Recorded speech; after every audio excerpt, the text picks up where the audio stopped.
बहुत कम टाइम में आप झटपट से पापड़ी चाट बना सकते हैं, वो भी रेस्टोरेंट वाली।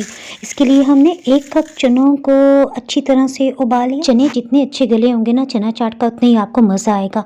जितनी देर में चने ठंडे होते हैं साथ ही हम आलू उबाल लेते हैं। इसके लिए हमने मीडियम साइज़ के आलू को क्यूब्स में कट कर लिया। थोड़ा सा जर्दा कलर डालते हुए हम उबाल रहे हैं। इस तरह से ना चना चाट की खूबसूरत लुक आएगी।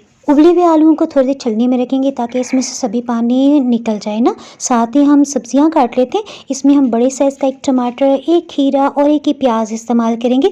खीरे और टमाटर के जो बीज है ना उन्हें निकाल देना है ताकि चना चाट जो है वो पानी ना छोड़े। छोटे-छोटे पीसेस में कट कर लेते हैं।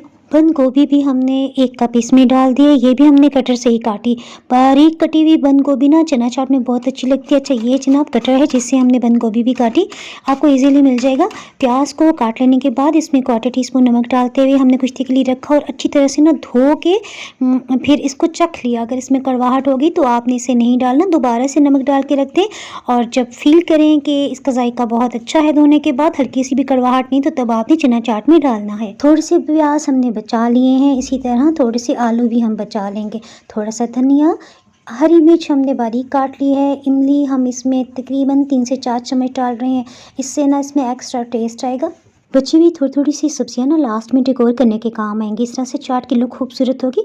अच्छी तरह से मिक्स कर लेने के बाद इसमें 300 ml हमने गाढ़ा दही लिया है। इसमें आधी चाय की चम्मच नमक, 1 चाय की चम्मच भर के चाट मसाला और आधी चाय की चम्मच हमने चीनी भी डाली है ताकि दही की खटास थोड़ी सी बैलेंस हो जाए। अगर आपके घर में कोई भी शुगर पेशेंट है तो चीनी ना डालिएगा। खूब अच्छी तरह से दही को मिक्स करके हमने इस चाट के ऊपर डाल दी। चना चाट को हम डिश आउट कर लेते हैं।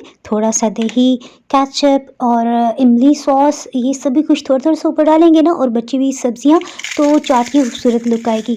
और एट द एंड हमने पापड़ी को जो है वो अच्छी तरह से हल्का-हल्का से तोड़ के इसके ऊपर डाल दिया। Now may other king, thanks for watching.